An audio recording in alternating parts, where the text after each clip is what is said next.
Welcome to Native Yoga Toddcast. So happy you are here. My goal with this channel is to bring inspirational speakers to the mic in the field of yoga, massage, bodywork, and beyond. Follow us at Native Yoga and check us out at nativeyogacenter.com. All right, let's begin.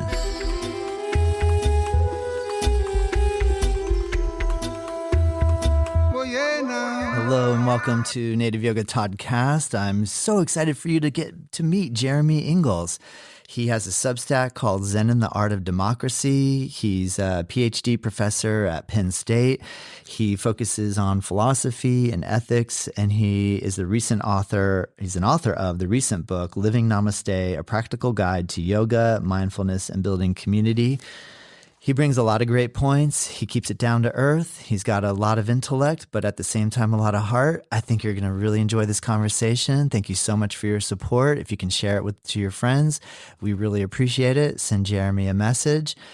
Send me a message. We love to hear what you think. If you have any ideas for us, please share them. We learn from sharing ideas, and we are grateful you are here. All right, let's begin. I'm so happy to have this opportunity today to meet and speak with Jeremy Engels. And Jeremy is the author of a book called Living Namaste, A Practical Guide to Yoga, Mindfulness, and Building Community. Jeremy, thank you so much for joining me today. Can you tell me a little bit about how your day is going and how you're feeling? Yeah, thanks for having me. It's so great to be here. And hi to everybody who's listening. It's awesome that you're here as well. Yeah, good day. It's the end of, this will be released in June. We're talking a little bit earlier than that. It's the end of our semester. I'm a professor, and it's finals week, which means I'm all done for the semester. And so I'm feeling really good today, actually. Nice. Do you get a whole summer off? As a professor, do you get to take a couple months of no school, or do you teach summer A and B at the university? Yeah, so professors do a lot of different things during the summer. Some will teach. I'm not teaching this summer. This summer will be, it's usually a time to kind of catch up with research, to start a new project, to read something that you've really wanted to read for a while, to, maybe catch up with friends who've been busy. There's always a lot of conferences in the summer, and I've had 2 books come out this year, and so I'm doing a lot of different events for both of those books, which is amazing to connect to people who care about yoga and mindfulness and living in ways that are a little more harmonious than, maybe the ways that we're accustomed to. Yeah, great point. Can you tell me what are you a professor in? What is your specialty? Yeah, so it's kind of interesting. I started meditating back when I was in high school, and a lot of that was because I grew up with really severe asthma. My asthma runs in my family. I grew up in Kansas, out on the dusty prairie, and in a town called Wichita, which is a pretty bad place for people with asthma and allergies. And and so I had I spent like my 10th and 11th and 12th birthdays in the hospital getting breathing treatments. And when I got a little bit older, I, became interested in learning some ways to relate to my breath a little bit differently. And so I started meditating in high school. And, so much of meditation, especially mindfulness meditation, is really focused on our relationship with our breath, as is yoga, of course. And I thought after high school, I joked with my mom a lot because it freaked her out and it was fun. I joked that I was going to shave my head and move to India and become a monk and study meditation. And she told me later on, like she passed away a couple of years ago, and we were talking right before that, and she said, you weren't joking about that. Like, you were pretty serious. I think you might have done that. But I read a book called Zen and the Art of Motorcycle Maintenance, which some people might be familiar with. It's a trip. Robert Pirsig, is it? Yeah, exactly. That's a great book. I love that book. Oh, me too. And the main character in that book is a professor of rhetoric. And so I started learning everything I could about rhetoric when I was in high school, and I realized, this is what I want to study. This is what I want to do. I want to teach this because to me, rhetoric, which we could think about rhetoric as like the study of the power of language, to bring people together, to push them apart, to start wars, to build peace. And as somebody who's always been really interested in peace, I thought this is the skill set I need to do good work in the world. And so I went to grad school and got my PhD in rhetoric, and then got an amazing job in actually the best rhetoric program in the world, which is at Penn State University. So I live in central Pennsylvania, in the kind of the northern part of the Appalachian Mountains. It's beautiful, beautiful here. And yeah, and so I'm a professor of communication and ethics. Yeah. Amazing. How or why is University of Pennsylvania known as like the greatest school for rhetoric in the world? Well, how do we earn that title? I think it has to do with well, a couple things. Rhetoric is such an interesting field. Like it's something that, a lot of people when they hear that word, it's almost always negative. It's like, oh, it's just mere rhetoric, or like sometimes rhetoric is like a synonym for BS or manipulation.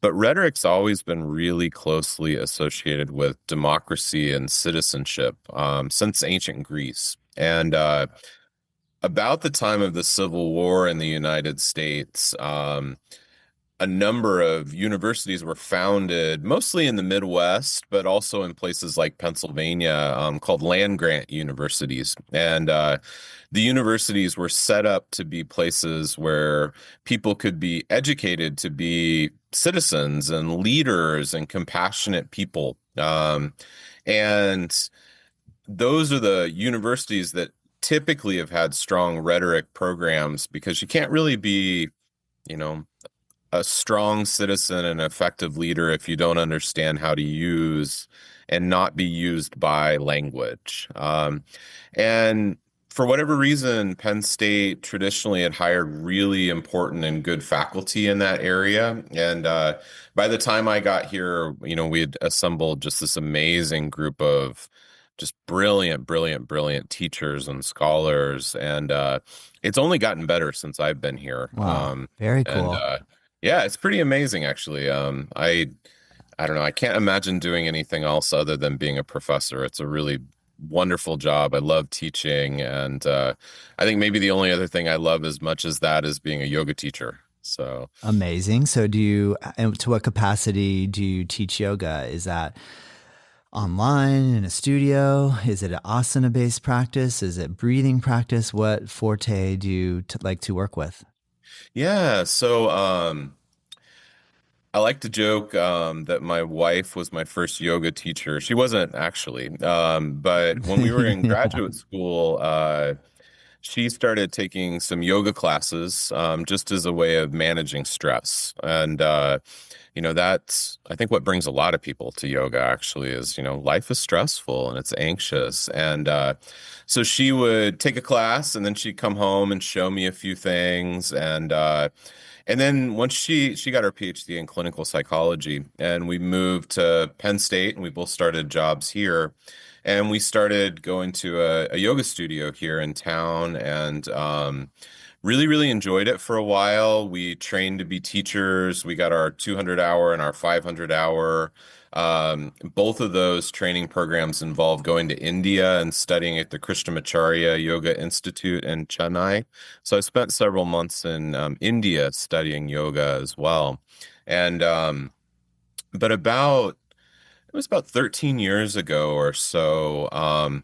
Both my wife Anna and I got really badly injured practicing yoga. And it happens, to a lot of people. And it was really, really fortunate that just about that time where we were hurting, we encountered this amazing teacher. Her name is Lara Hyman, and she was in Princeton at the time. And she teaches a kind of yoga. She's a physical therapist. And so her yoga is really based in physical therapy and functional movement. And we just happened to stumble across this workshop that she was teaching in our town and decided on the spot, we're like, we're going to Costa Rica with her for a month. We're going to retrain. We're going to learn how to do this. And it made all the difference in the world. And about 11 years ago, we got together with some friends here in our town and decided to open up our own yoga studio. And so I co-own a yoga studio called Yoga Lab, and it's our 10-year anniversary actually Yeah. this summer, which is Wow. cool. And Congratulations. Yes. yeah, it's thank you. Getting through the pandemic was it is an accomplishment. But it's such a joy, actually. So I teach yoga and meditation at the studio, and then the three owners, we run a teacher training every year, and so I teach yoga philosophy and history, and through that, and then I also lead a meditation group in our town, and it's been so amazing having a studio. It's a place where people come together and practice being more in tune with themselves and with other people and with their bodies and their breath. And I feel like it really makes a difference actually in the community, having this hub where people can come together. So, Yes. Yes, yeah. Jeremy. That's awesome, man. That's so cool to Yeah. hear. I'm curious, are you willing to name what type of practice both you and your wife were doing at the time that you both got injured? And were they the same injury, or did you both have your own separate type of injury? Was it something that was self-induced through you pushing your own bodies, or was it something that was induced via an assist from a teacher? I'm just curious to pick your brain a little bit, because I think a lot of us that have gotten a little bit older and been around the yoga for a long time this has been a natural trajectory for us to go from intense practices into restorative and ones where we're, managing this a little differently. So I'm just curious to hear a little more of some of that nitty gritty detail. Sure. Yeah. We, I think the style we were practicing was, I think it was just kind of a typical American vinyasa practice that in some ways was kind of loosely derived from the kinds of things Krishnamacharya was teaching, Ashtanga and others in those kind of styles, Patabi Joyce. And so, it was a style that I think, I don't know, I think yoga teachers mean so well often. Like I love yoga teachers. Like what a noble thing to want to do. But a lot of yoga teacher trainings don't have sufficient emphasis on anatomy and the way that the body actually moves. And, we're teaching people who are moving their bodies first. And like, I love the philosophy. I love the history. I mean, that's what I geek out about. But I'm teaching people who are moving bodies when I'm teaching asana. So I injured my back really badly, my lower back, practicing. And I think it had to do probably with, I don't know, there's a number of poses that are taught in kind of traditional ways that can be really hard on your SI joint. And also, if you're trying to practice like back bending without sufficient core strength or without sufficiently being warm and without it being balanced out with twists and whatnot, it can, the risk to reward ratio is, you know, out of balance a little bit. Yeah, And well so said. Well said. I hurt my back pretty badly. My wife hurt her shoulder pretty badly and her neck. And I think it was from doing headstands for her. Yeah, got it. And Got it. it was to the point where we thought she had some nerve damage, maybe permanently. And fortunately, that was not the case. And so now the kind of yoga that we do, we've cut out some of the poses that, people traditionally do and really love. Like we don't do headstands anymore. We don't do shoulder stands anymore just because of the risk to reward ratio. And, your cervical vertebrae and your neck really aren't meant to bear weight. It's very difficult to do that. And there's a lot of great academic studies showing that even really experienced yoga practitioners, are at risk of injuring themselves in like headstand. So we instead practice dolphin and forearm stand and handstand. Yeah. And Yes. And it's a great substitution. And like handstand, you can modify to make it easier in so many different ways to make it more accessible. And and then we've changed the way we teach some other poses, and we really start every practice with doing bridge to wake up your glutes, and then really good core work to wake up your core. We focus a lot on hip and shoulder mobility as well, but also like keeping a long spine and folds and bending your knees and using a lot of props. So we Mm, use mm, a ton of props at our studio, nice. and try to make it really clear to everybody that props don't mean less than. Yeah. I think Yeah. that's unfortunately, you ever run into that kind Oh, of yeah. stereotype? Oh yeah. Yeah. Yeah, they weren't allowed. Like when I went to India and Mysore to do Ashtanga, it was like you were not allowed to bring a prop in. You would be chastised if you brought a block in the room. If everyone would have made you feel really uncomfortable for doing that. So, oh, 100%. So you're right Yeah. to kind of build that awareness about, hey, you can still use these things, and it doesn't mean you're a lesser yogi or a No. lesser person. You're not a bad person now that you're accepting a little bit of help from an outside source. I know. I think that's super important. I agree with you. Yeah. That's cool, So man. it's been great. Yeah, it feels like at least this kind of yoga we're teaching now has really opened up yoga to a lot of people. And I love it when people come to the studio, where they have back issues or shoulder issues, and then they practice regularly a couple times a week for 6 months, and they're like, that went away. Yes. I feel Yes. better. I feel stronger. And ultimately, that's what the practice should do for us, I think, is it should help us to age well and to feel better in our bodies. I agree. Well, amazing, Jeremy. Can you tell me a little bit about your book and the impetus Yeah. for the book and what the book is about and what you hope to achieve in the writing of this book? Sure. Yeah. So, I, as a somebody who has background in philosophy and history, have always been really interested in the ideas associated with yoga, and also with the possibilities that are there in this practice that we have. At some point I got really interested in the word that a lot of us say at the end of class, namaste. And uh, Thinking about how a lot of my students will say that word at the end of practice or not, but often don't really know what it means. And in explaining that to people, I found that Namaste actually, at least to me, isn't the end of yoga practice. It's like a moment of continuation. It's a way that um, we remind ourselves to see the divine in ourselves, to see the divine in others, and to treat other people with dignity and respect. But also to recognize the possibilities that we have for working together off the mat. To transform the world. And so the book is really about like, it's less about like the history of Namaste, because that history isn't particularly interesting or long. I mean, you can tell the story pretty quickly, but it's more about kind of sketching out the possibilities of what would it mean to really practice that as like a greeting and a parting when we come together with other people. Yeah. Amazing. Well, what are you finding as you're putting it into practice? What type of results are you finding? Yeah. So, I think embodying namaste, at least as I argue in the book, means remembering three things. So it means remembering first and foremost that each of us is divine.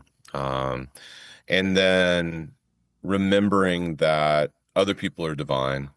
And then remembering to live the word together. And so I found that when we remember our own dignity and we remember the dignity of other people, it's only natural that we become more compassionate, more patient, more connected. Um, and we're better able to respond to the world rather than just reacting to the world. And that allows us to choose care over judgments and to build communities where everyone feels welcome and safe. So those are some of the things that I've found in teaching this to Yes. people. Yes. That's amazing. Can you, if we just pick apart the word Yeah, dignity just a little bit, because sure. that's a really interesting word. Like dignity, where does that come from? Why do I treat people with dignity? You know, is that something that comes from my parents taught me to treat people with respect? Is it that when we are at a state of peace that dignity just comes out of a peaceful state? And then where do we lose dignity? And why would we lose dignity? Like what is the cause of us losing dignity? I tend to assume, I know we're not supposed to assume anything. I tend to assume that dignity comes from like our natural, like our innate as a human, it comes like we have that built into our DNA. But somewhere either we're defiled or someone makes us feel horrible or and we start to lose our ability to feel dignified within, and therefore obviously we lose it in the attempt to share it with others. But I'd love to hear your own take on maybe the role of dignity, where it comes from, and how can we cultivate more of that even in our own lives. Yeah, those are such good questions, and I think I think I feel pretty similarly to what you just said. I think you articulated it really nicely. So Namaste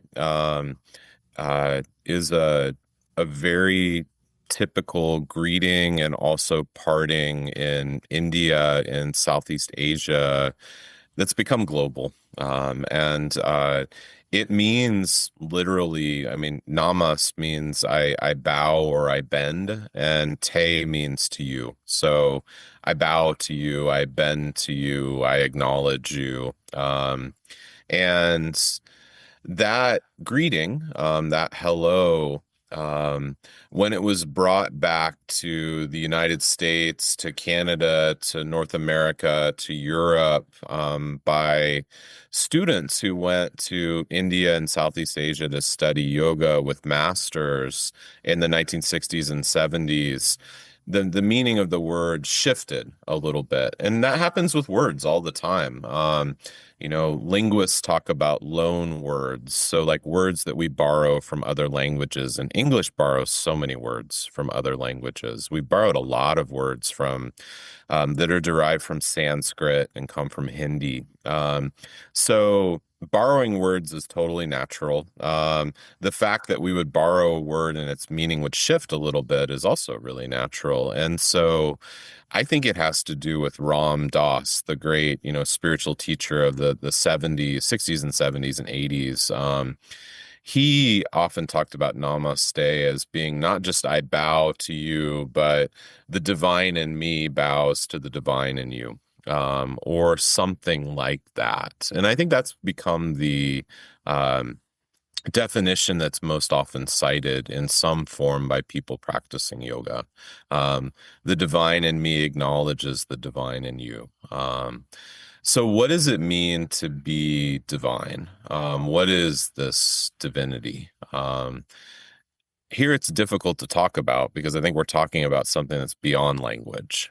So like any attempts we make to pin this down in language are going to be limited and potentially open us up to misunderstanding. So I recognize that as a teacher all the time that, um, you know, we have to be careful with our words and also be willing to take our words seriously, but see beyond the words as well. Nice.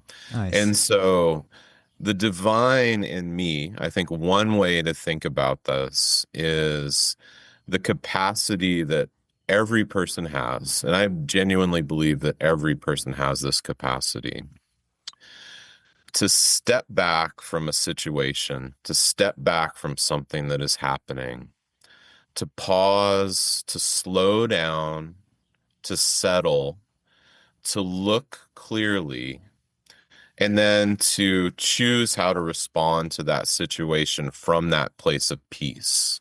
Um, and so when I think about the divine within, I'm thinking about this place of peace that all of us have inside of us that meditation teachers often call awareness. Um, all of us have the capacity to act from a place of peace and awareness.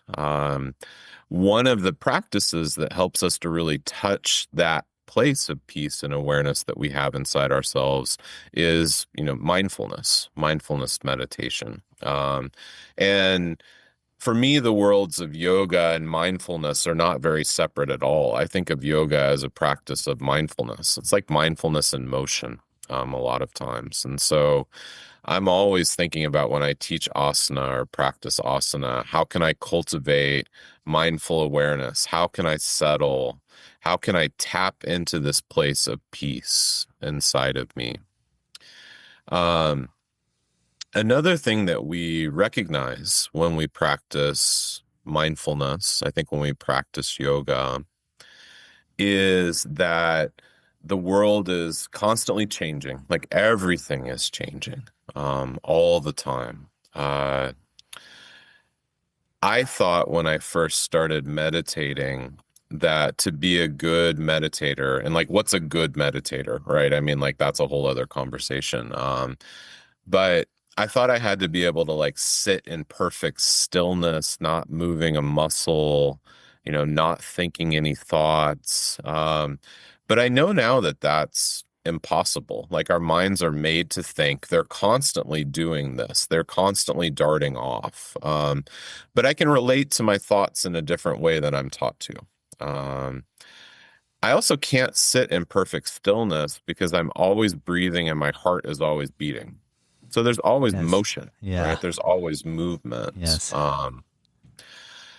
Everything is changing. Everything is in motion, but it's in motion in this just beautiful symphony. It's like a dialogue of individuals and ensembles where what you do, what you say influences me, it impacts me, and vice versa. When we occupy the same space, we're literally sharing the air. We're sharing atoms. We're fundamentally interrelated. Yes. And the fact that any of us are here right now in these bodies, in this moment, is a miracle.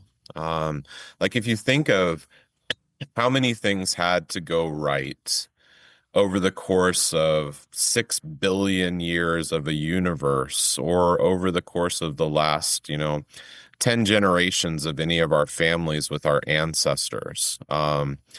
If any of our ancestors had, fallen off of a cliff before they were able to procreate, we wouldn't be here, right? Yeah. I mean, it's a miracle that we are here. I think that capacity that we all have for peace, that recognition of the interconnectedness of all things, and then the acknowledgement of just the sheer miracle of being alive. I think dignity is rooted in all of those things. Yeah. And if we're better able to relate to those parts of ourselves, that kind of wisdom, that deep place of peace in ourselves, I think then we're better able to relate to that in other people as well, to acknowledge that. And that's what the practice of Namaste really becomes about. It's like remembering the divine within me, remembering that I matter, that the choices that I make matter, that I am capable of being so much better, of being so much more maybe than society tells me I am. And then acknowledging and recognizing that in other people. If we greet other people from that place of common ground, think about the kinds of communities we can build. I mean, like, think about the kinds of conversations we can have.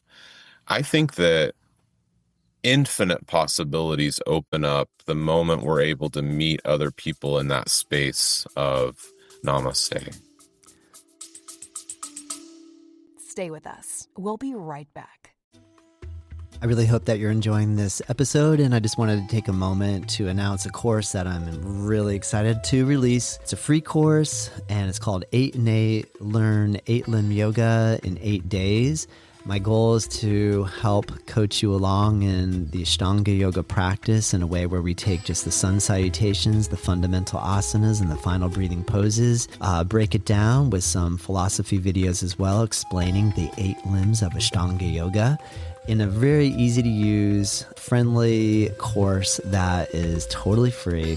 Click the link below, check it out. Let me know what you think. All right, let's get back to the episode. Beautifully said. Amazing.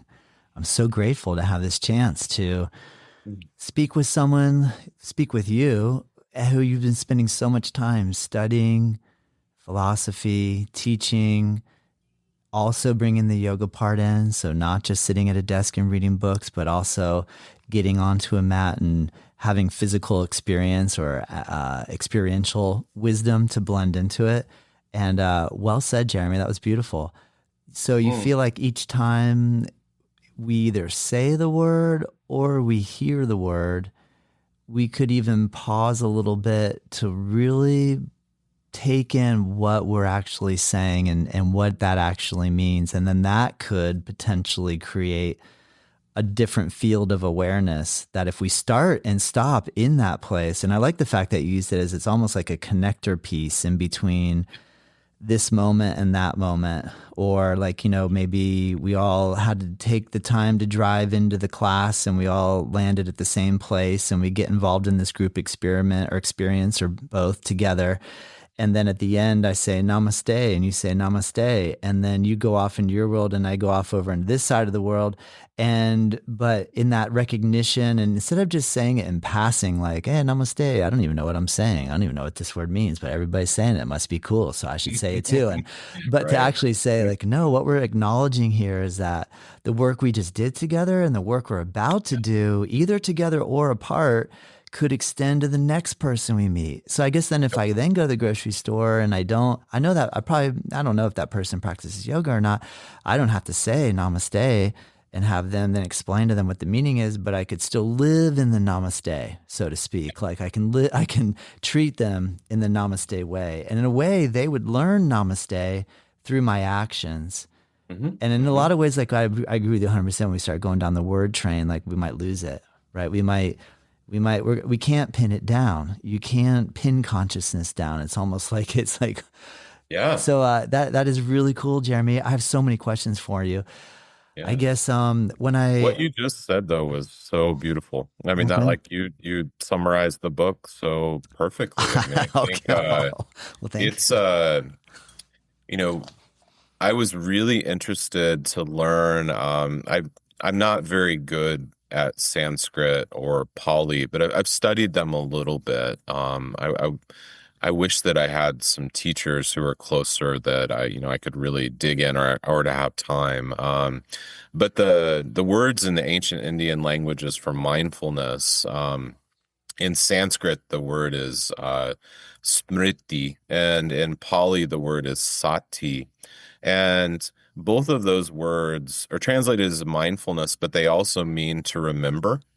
And mindfulness is a practice of remembering to come back to the present moment, right? Like every time our mind wanders off. And we do that in yoga, when we make it a practice of mindfulness, coming back to the sensations in the body. When I teach breathing poses, like I love breathing warrior. Every time the hands come to heart center is a reminder to come back to this moment. But mindfulness also is a reminder to remember the things that we've learned from our practice, to remember the insights that we've gained. And so I think that like every time we say namaste, it could be a reminder to connect to the divine in ourselves, to recognize the divine in others, to meet on that space. And then you don't even have to say namaste to do that, right? You can say hello. So one of the chapters in my book is called Hello is the most important word in the English language. And I actually think it is, like hello and all the synonyms, hello, hi, hey. Because that's the word of greeting. That's the word of connection. And I love your example of being in the supermarket. I actually talk about that in the book at one point because there's a really fun meditation a lot of meditation teachers do, mindfulness teachers do, called the intensely frustrating line meditation, where you're like stuck in a line in a supermarket and it's really annoying, and you want to just pull out your phone and like lose yourself in something. But that's like the best opportunity to practice just being present, being in your body, greeting people with a smile, saying hi. So yeah, I cut you off, but I was really No. inspired by what you had to say. Oh my gosh, thank you. No, I'm glad that you have something to say. That makes my job way easier. Thank you. I I where I really want to, what I'm super curious about, because I didn't know that you were a doctor of philosophy and that Yeah. you study rhetoric and you brought up ethics. And in my own journey into yoga, I started to fall in love with philosophy through my love of yoga. So I went down the track of Indian philosophy, or philosophy of India. And I still love it to this day. And then I felt like, well, this is just one corner of the world where philosophy is been held in a long-standing tradition, and it seems like in Indian philosophy, no stone has been left unturned. I mean, almost every single idea that's out there has already been investigated to such an incredible level of depth that it's hard to come up with something new, if there even is something new in the world of thought and idea. But then I thought, well, let me start looking into Western philosophy and start going into the Greek world and looking into just all these different elements of I'm sorry, I'm looking for the word that's like critical thinking in the like the Kant era, like the 17 and 1800s. What is that period termed? The Enlightenment. The Enlightenment. Thank you. Yeah, And I'm finding it so fascinating. Now, one idea that someone had presented to me, and I'd like to hear if you think this is true, or you can maybe enlighten us a little bit on this idea, is that in the world of India philosophy, a lot of it is based on a cyclical sort of orientation to the world, of this idea of birth, life, death, reincarnation, rebirth, life, death, reincarnation, that you're just on a continuous loop. And then we have different philosophies, say Buddhism, that kind of, or Buddha might have said, like, if you do good enough, eventually you can get off of this loop and you can leave this earthly plane. And then you have these ideas that, no, let's enjoy, like the tantrics, let's enjoy this loop and let's just keep looping. Like, let's just loop. Why we want to get off this loop? This is a great loop. And then, Right. then that the Greeks did something very interesting. They got us off the loop and put us on a line. Yeah, They put us on a right. line where there was the past and there's the future, and then maybe in some world of idea that you only have one life, that you don't come back. You got this one life to live, and whatever you got to do it well, and you get one shot at it. Can you tell me if I did hit the mark and add any other little tidbits of info that could help us to understand the evolution of philosophy throughout the global culture? Oh wow, yeah. Um, I love this conversation. This is great. I mean, this is the kind of stuff that I get really excited about. And it's when we're talking about global philosophy, it's so difficult to pin anything down, right? I mean, because there's always going to be 1,000 counterexamples to any big schema that we articulate. But I think that you're right, that there's a sense in a lot of Indian philosophy, of various degrees of a cycle, right? Of either a lifetime cycle or even a moment to moment cycle. And those, that idea of karma can be interpreted in so many different directions, right? In so many different ways. And I think typically that sense of like you know, a telos is the word we would use, direction, like a line, really is very closely associated with, you know, Greek philosophy for sure. And I don't know, I think it's interesting to think about, I'm of two minds, actually. Like, because part of me loves speculation, and I love ideas. I mean, I love to talk about ideas. I love to learn about different systems of philosophy and try to understand them.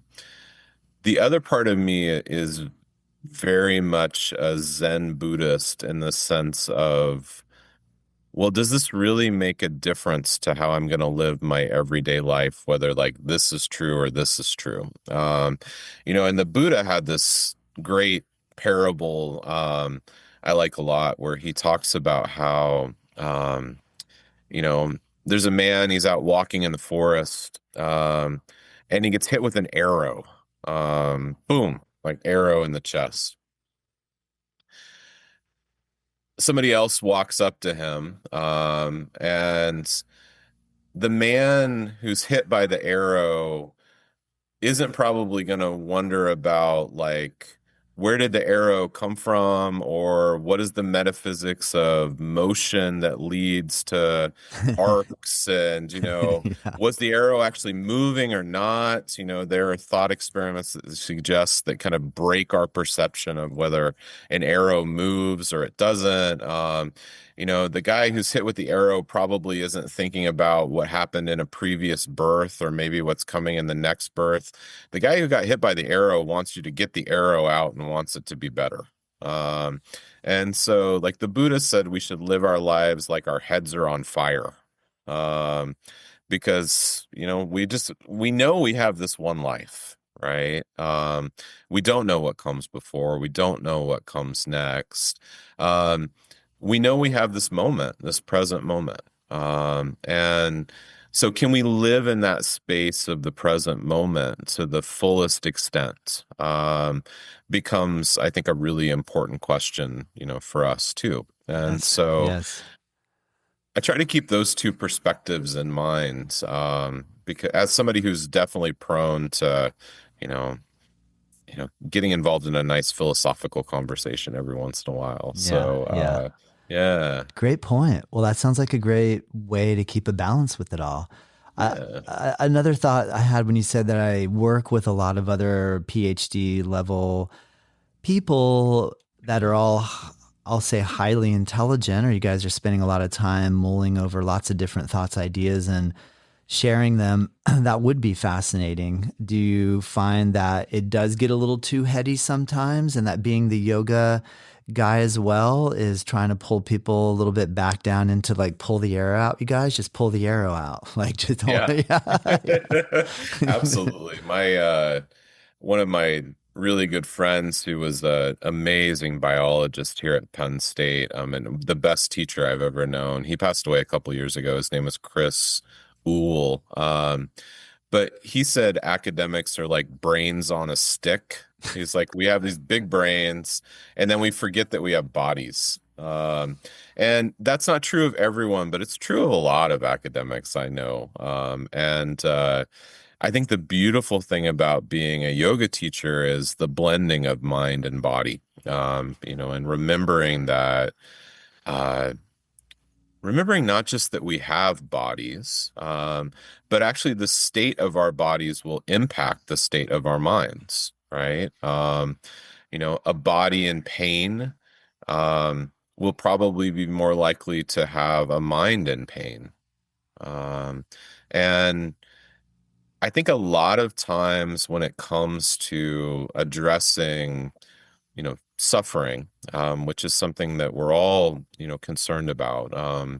In uh, in my other book that came out this year, it's called On Mindful Democracy. It's not like a partisan political book at all. It's much more thinking about how we build better communities. I talk about there's a kind of suffering that's just innate to the human experience. There's, and I call it sorrow. I mean, and the Buddha talked about this, yoga teachers talk about this too, right? I mean, we get older, our bodies get sick, we die, people we love die. That's just inevitable. Hopefully we get older, I guess. Yes. Yes. But then there's also a kind of suffering in the world that humans inflict on other humans, and that's not inevitable. And I think that suffering has to be something that we are willing to work together to address, to alleviate. Um, so many people I meet come to yoga because they are suffering. Um, a lot of times they're suffering things in their body or their minds. I'm always very clear I'm not a therapist. I'm not licensed to be a therapist. And so I really try to be clear about my scope of practice. A lot of times people are really suffering from just pure loneliness. I mean, it's an epidemic in our culture of just being lonely and isolated because of the ways that we live our lives. The connection that we build in our yoga studios is such a powerful way of alleviating the suffering of loneliness.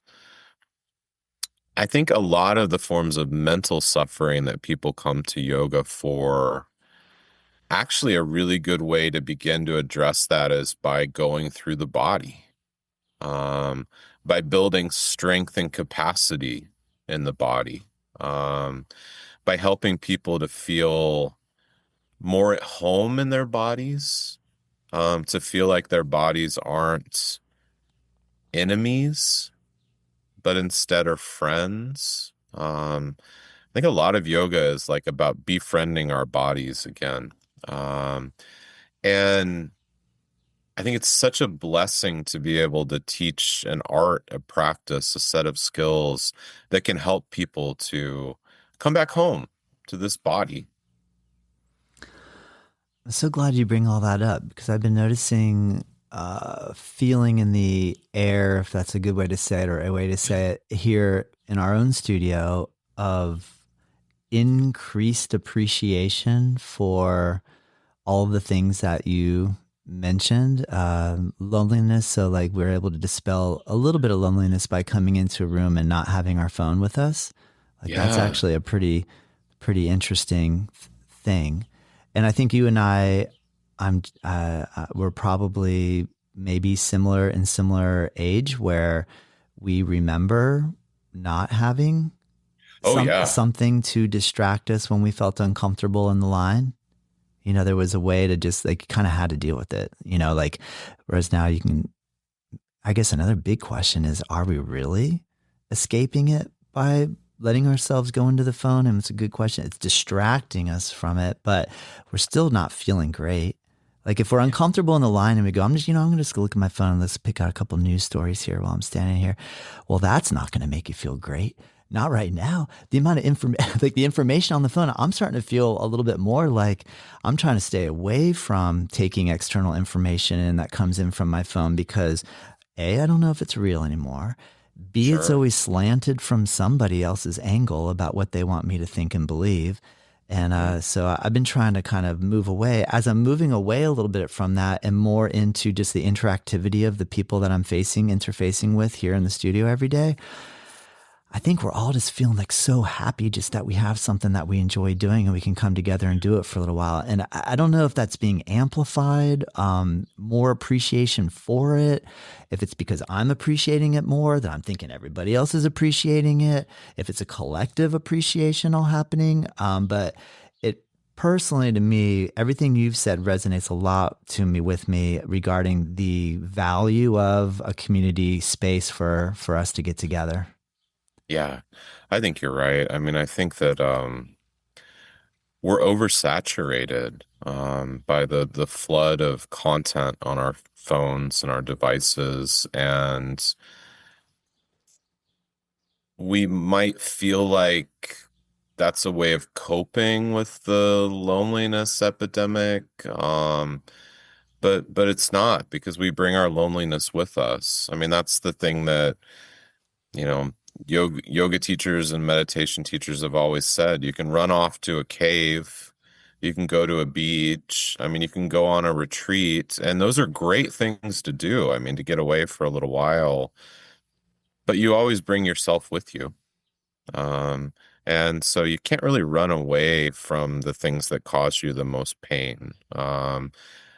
But there are ways we have very deeply human ways of dealing with loneliness, of showing up and being present with other people, engaging with them, talking to them, listening deeply with compassion, acting together in ways that are creative and interesting and new and vibrant. And I really think that yoga and meditation studios increasingly are going to serve that role in our culture, I hope, of being these hubs, these like there aren't very many community hubs anymore, right? I mean, like Yeah. where do you Yes. go? Great point. Great point.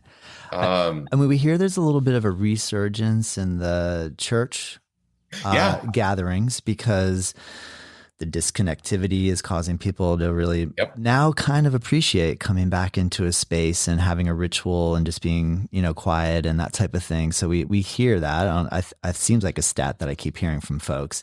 But yeah, you're me too. right. Beyond that, I don't feel like schools. I mean, maybe you feel differently in the university environment. I have a middle school age daughter who's kind of like, Dad, it's horrible, man. Yeah, Like it's not fun.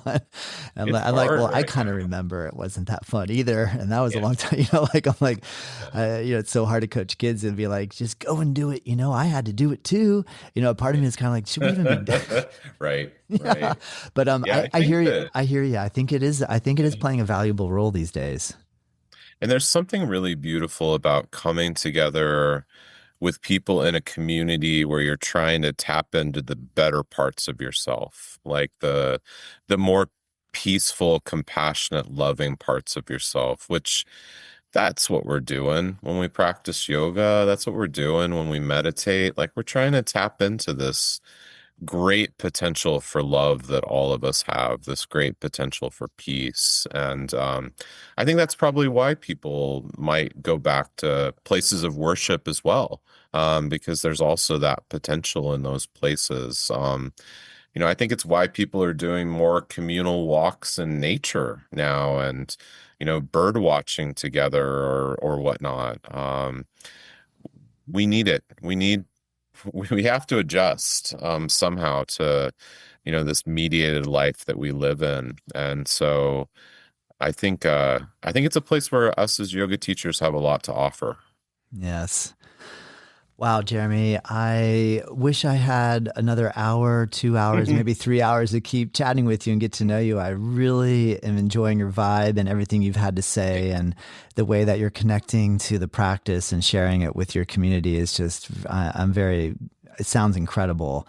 And with an attempt to kind of mark that we're getting closer to our namaste together is can you tell us where we can get your book? It's available now. I think with just a few days ago from the time of me releasing Yep. this podcast, it's now officially available and people can purchase a copy. Where's the way that we could get a copy that actually where you earn the most? Because I know sometimes if I say go Oh, to yeah. Amazon, you buy it there. But if someone goes to either to a bookstore, obviously that's going to support a small business. That's a brick and mortar style business. But is there a website that someone goes to that gets it a little more direct without putting a bunch of middlemen in between? Sure. I mean, that's thank you for asking that question. I think that so the publisher of the book is called Inner Traditions. Oh, They're cool. I like those guys. fantastic. They're Yeah, awesome. they are great. They are really great. I've gotten on their website and looked at all their books, and I've interviewed a few people that have been published by Inner Traditions, and Cool. I hear Yeah. great things from everybody, and the work they're doing is really they're spot on. Yeah, I've loved working with them. And That's cool. so you can buy the book directly through their website.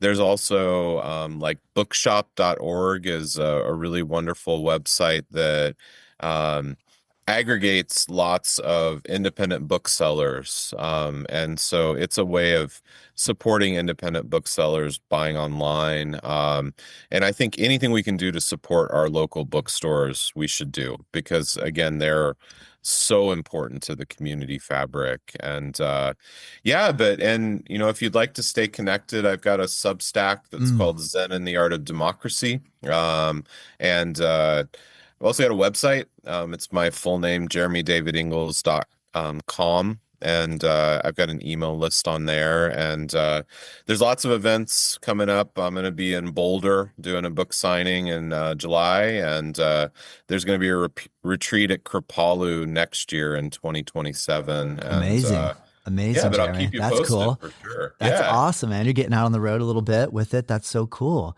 Are you going to be really teaching great. classes as well and doing a little bit of yoga teaching and book signing and being able to blend all that together? That's the hope. Yeah. Yeah, being able to do little mini retreats and some book signings and but I'm really excited to connect with well, anyone who's interested in this, but especially other yoga studio owners. Anything we can do to support each other right now, I think is so important. And so if you own a yoga studio, you're interested in Living Namaste, reach out to me, email me, and let's connect. Yeah. Amazing, Jeremy. I agree. I think if we could get a little network going, we could, Be good. especially with the online facet, we actually can support one another. I know sometimes we feel like, well, he's over in Pennsylvania and I'm in Colorado. I could buy a book and that supports, but then this idea of trading ideas and something that I'm really grateful for the internet in relation to these smaller communities, we can stay connected. Well Well, said. oh man. Well, the next time I bring you onto the show, I think we're going to have to go down. I love the fact that you worked your Substack title off of the Zen and the Art of the Motorcycle Maintenance. I'm thinking maybe because the question when I started reading what Mr. Persig brought up in relation to philosophy of quality versus quantity, Well, I think everything, I'm always going back to his investigation into just quality and quantity is just fascinating from the world of work and business and yoga and everything. I just think that that's like such an interesting conversation. So maybe I could have you back on the show and we could just do a big quality quantity conversation. All right. I would love that. Let's All do right. it. All right. Awesome, Jeremy. Thank you so much. Awesome. I really appreciate you taking time. Cheers, and- my friends. yeah, man. Thank you. Have a great day. You too. Thank you. Native Yoga Toddcast is produced by myself. The theme music is dreamed up by Bryce Allen. If you like this show, let me know. If there's room for improvement, I want to hear that too. We are curious to know what you think and what you want more of, what I can improve. And if you have ideas for future guests or topics, please send us your thoughts to info@Native Yoga Center. You can find us at nativeyogacenter.com. And hey, if you did like this episode, share it with your friends, rate it and review, and join us next time.